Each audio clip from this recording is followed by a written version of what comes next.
What's going on, guys? Welcome back to my channel. This is Leo's Nerd Talk, and today we're going to be reviewing episode 1 of the Continental. So let's talk about it. The Continental is directed by Albert Hughes, and it's taking a origin spin story on the manager of the Continental, Winston, before he was even part of this underground crime scene. Now, I was skeptical when I first heard about the Continental kind of coming out. I was excited because I'm a huge John Wick fan. I love all 4 movies. I love the lore behind John Wick, the underground crime scene that they kind of created, this kind of whole world that they built out and fleshed out throughout these 4 past movies of John Wick has been one of the best movie series, one of the best action series of all times. And to see a origin story of that world is kind of interesting, but a lot of times with origin stories, a lot of people, including myself, sometimes we don't need those answers. We don't want those answers. It's not something that we were asking for.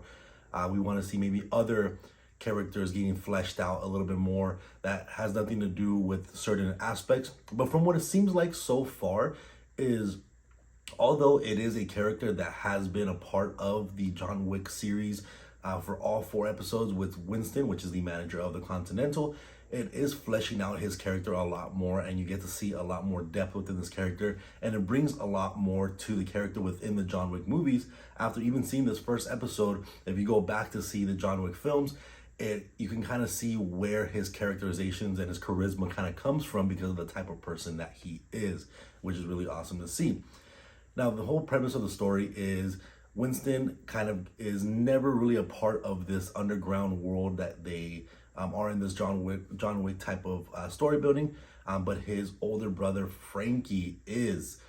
So Frankie, when I first saw him on screen, was kind of interesting because they kind of gave him that John Wick look.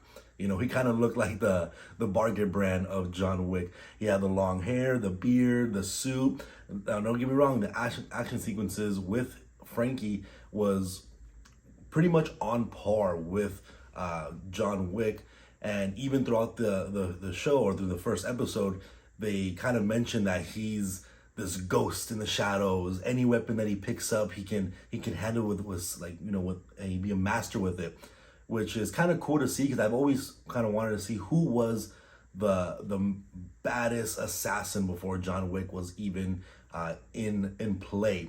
Now, this does take quite a far back spin. This is in the 70s, where John Wick is kind of more in the modern era.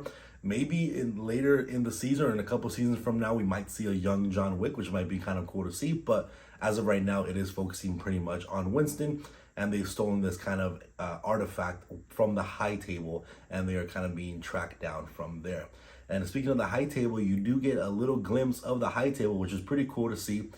We never really see much of the high table in the John Wick movies, besides maybe the last movie, or some of the higher up members that are not really on the table itself, but just right under. So it's kind of cool to see someone that is part of the high table directly. And there was some parallels here also with the John Wick film, with Winston driving a Mustang that is pretty much identical to John Wick's Mustang, and even a couple of lines throughout the end that is an homage to Matrix and an homage to John Wick, which if just by saying those 2 things, you pretty much know what line I'm talking about, and it's the final scene of the first episode. And this episode was an hour and a half long, which might have felt a little long for a first episode, especially because this episode felt throughout the entire time, it felt like a movie that was going to have an end plot by the end of it. But then it kind of course, like TV shows do, they leave it open air so for the next episode as well. But overall, I think the episode did a pretty good job of rebuilding the story of this underground world here that we have.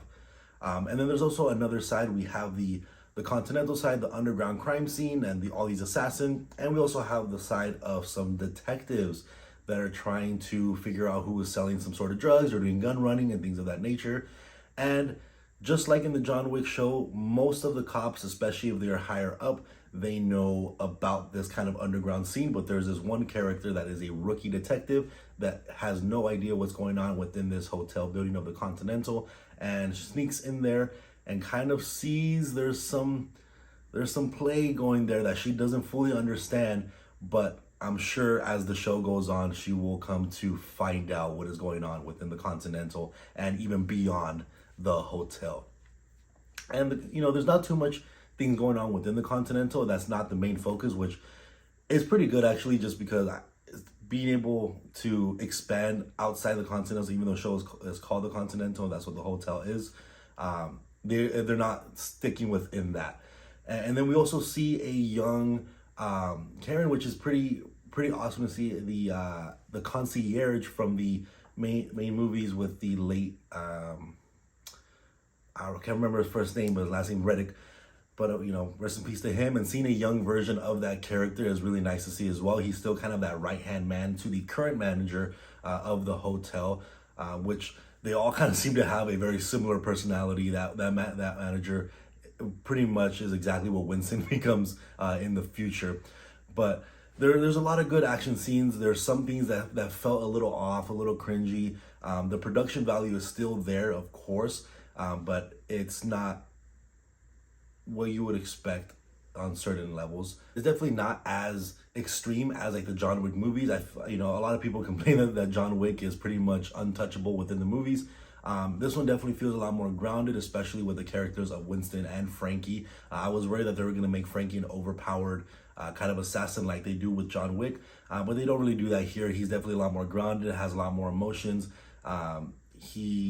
Although a lot of people think that he's kind of like this ghost or the original Baba Yaga in a way, he definitely isn't as profound as John Wick was. And especially with Winston, he's not really a fighter. He was never really in this assassin world. So him getting involved is definitely a shock for him, which I'm excited to see how he makes that transition from being not involved with this crime world into becoming the manager of the Continental within the future.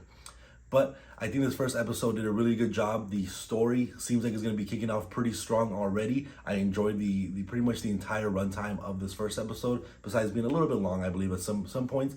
But overall, I'm excited to see what the Continental has to offer in the future, and I'll see you guys on the next review.